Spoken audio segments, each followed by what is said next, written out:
ការចងចាំរបស់មនុស្សយើងហើយនឹងការដែលយើងនិយាយរឿងឡើងវិញវាត្រូវប៉ុន្មានភាគរយជីវិតមនុស្សមែនតើវាអត់ដូចក្នុងរឿងទេមិនថាចប់គឺចប់ទេវាមានទៅមកញ៉ៃអញ្ចឹងណាពេលខ្លះយើងគេហៅ healing journey របស់យើងហ្នឹងអាដំណើរនៃការដែលយើងផ្សះផ្សាខ្លួនឯងហ្នឹងគឺ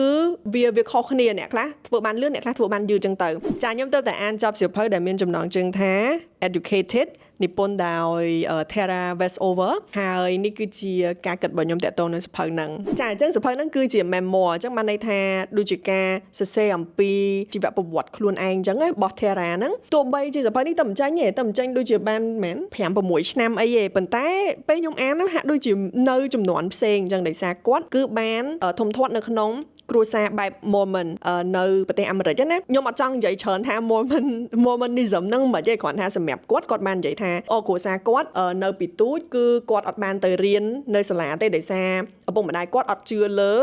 public education ទេអត់ជឿលើការអប់រំសាធារណៈទេគឺគាត់រៀននៅផ្ទះម្ដាយបរៀនតិចតួចអីអញ្ចឹងណាឪពុកម្ដាយគាត់ក៏អត់ជឿលើការចុះសម្បត្តិកំណើតឬក៏ចុះអីគឺគាត់អត់មានឈ្មោះនៅក្នុង system ទេមួយទៀតគឺឪពុកម្ដាយគាត់គឺអត់ជឿលើការប្រើប្រាស់ថ្នាំសាសឬក៏ថ្នាំអីពីមន្ទីរពេទ្យអីអញ្ចឹងណាអញ្ចឹងពេលដែលគាត់ឈឺអីគឺប្រើប្រាស់ដោយអារបៀបស្លឹកឬក៏រុក្ខជាតិឬក៏ប្រើការសុំដល់ព្រះដើម្បីឲ្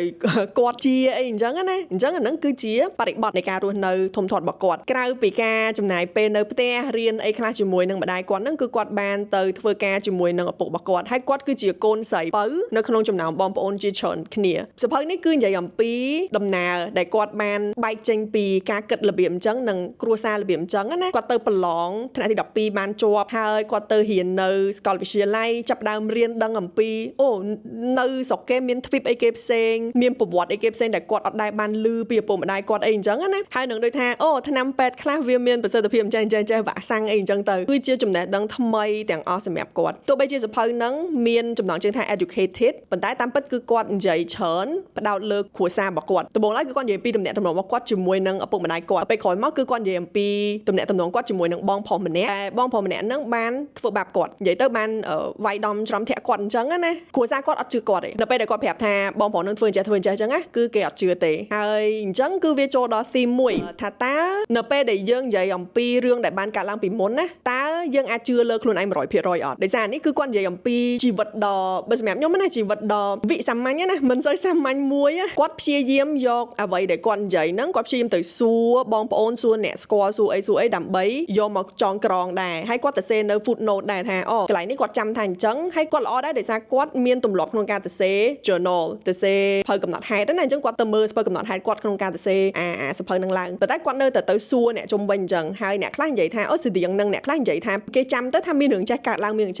ងដោយសារវាអត់មានរូបថតអត់មានវីដេអូអត់មានអីច្រើនអញ្ចឹងណាអញ្ចឹងគឺតើការចងចាំរបស់មនុស្សយើងហើយនឹងការដែលយើងនិយាយរឿងឡើងវិញវាត្រូវប៉ុន្មានភាគរយហ្នឹងគឺជារឿងមួយដែលគួរឲ្យចាប់អារម្មណ៍ខ្ញុំឃើញកើតឡើងរហូតនៅក្នុងសភៅហ្នឹងដោយសារពេលដែលគាត់ទៅរៀនគាត់បានរៀនផ្នែកប្រវត្តិសាស្ត្រហើយគាត់បានរៀនរហូតដល់ PhD ហងគាត់បានទៅ Cambridge គាត់បានទៅ Harvard គាត់បានក្លាយទៅជា scholar ជាអ្នកប្រាជ្ញម្នាក់តាក់ទងនឹងប្រវត្តិសាស្ត្រវាស្តៀងគ្នាណាអ្វីដែលគាត់បានឆ្លងកាត់ជាមួយនឹងប្រវត្តិសាស្ត្រដែលគាត់រៀនដោយសារពេលដែលយើងរៀនពីប្រវត្តិសាស្ត្រដូចមានពាក្យមួយដែលគេនិយាយថាអ្នកដែលសរសេរប្រវត្តិសាស្ត្រគឺអ្នកដែលឈ្នះណាដោយសារយើងមិនបានកើតឡើងនៅពេលហ្នឹងទេអ្វីដែលគេទៅសេមកហ្នឹងតើយើងអាចជឿលើវាប្រមាណភាគរយតើអ្នកទៅសេហ្នឹងគាត់ចង់បានផលប្រយោជន៍អីក្នុងការទៅសេប្រវត្តិសាស្ត្ររបៀបអញ្ចឹងខ្ញុំគិតថាវាគួរឲ្យចាប់អារម្មណ៍ដែរដែលការដែលគាត់រៀនហើយនឹងជីវិតពិតរបស់គាត់ហ្នឹងគឺមានធីមហ្នឹងដូចគ្នាធីមហ្នឹងគឺថាតើការនិយាយឡើងវិញ narration ណាការពិពណ៌នាឡើងវិញរបស់មនុស្សណាម្នាក់តាក់ទងនឹងរឿងដែលបានកើតឡើងតើយើងគួរជឿប្រមាណភាគរយចាអញ្ចឹងខ្ញុំគិតថាសម្រាប់អ្នកដែលគាត់និយាយទៅគ្រាន់តែចង់បានអីប្លែកមួយអានណាខ្ញុំលើកទឹកចិត្តឲ្យអានសៀវភៅហ្នឹងការសរសេររបស់ Tara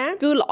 អគ្រាន់បើល្អច្រើនមែនតើហាក់ដូចជាយើងអានសៀវភៅប្រឡោមលោកមួយអញ្ចឹងពេលខ្លះគឺគាត់ទៅសេថាពេលនេះវាមិនពេលនេះវាមិនអីអញ្ចឹងណាចាអញ្ចឹងតាមពិតសៀវភៅហ្នឹងគឺទទួលបានការអបអរពីខ្ញុំខ្លាំងមែនតើដោយសារខ្ញុំគិតថាវាមិនងាយស្រួលទេដែលយើងខំប្រឹងទៅយករឿងដែលកើតឡើងចំពោះយើងដែលភាគច្រើនគេនឹងគិតថាមិនមែនជារឿងសាមញ្ញយកមកបង្ហាញប្រាប់គេអញ្ចឹងវាត្រូវកា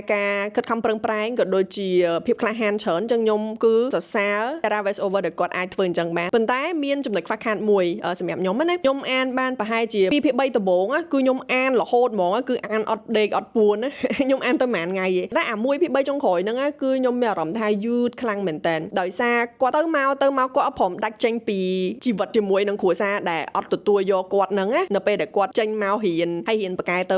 គាត់ចាប់ដើមស្គាល់គេនៅក្រៅគាត់ចាប់ដើមឃើញជីវិតមនុស្សនៅក្រៅគឺផ្សេងអីចឹងណាមិនមែនដូចជីវិតគ្រួសារគាត់ដែលប្រាប់គាត់តាំងពីទូចមកថាចេះអីចឹងទៅពេលហ្នឹងគ្រួសារគាត់ចាប់ដើមរើសអើងគាត់ចាប់ដើមថាគាត់ហ្នឹងលែងស្ដាប់បង្គាប់លែងជឿលើព្រះលែងអីចឹងណាអ្វីដែលគាត់ទៅសេនៅចុងក្រោយហ្នឹងគឺធ្វើឲ្យខ្ញុំមានអារម្មណ៍ថាគាត់អត់ទាន់ដាច់ស្រេចជាមួយនឹងអតីតកាលរបស់គាត់ទេគាត់អត់ទាន់ដាច់ស្រេចជាមួយនឹងគ្រួសារមួយហ្នឹងឯងគាត់ហាក់ដូចជាជើងម្ខាងចង់នៅជើងម្ខាងចង់ទៅក្នុងនាមជាអ្នកអានម្នាក់ខ្ញុំចង់បានការបញ្ចប់មួយដែលវារៀង complete ដែលវាដូចថាចប់ត្រឹមហ្នឹងតែខ្ញុំយល់ថាដោយសារនេះជាសភៅរបស់ជីវិតមនុស្សមែនតើហើយជីវិតមនុស្សមែនតើវាអត់ដូចក្នុងរឿងទេមិនមែនថាចប់គឺចប់ទេវាមានទៅ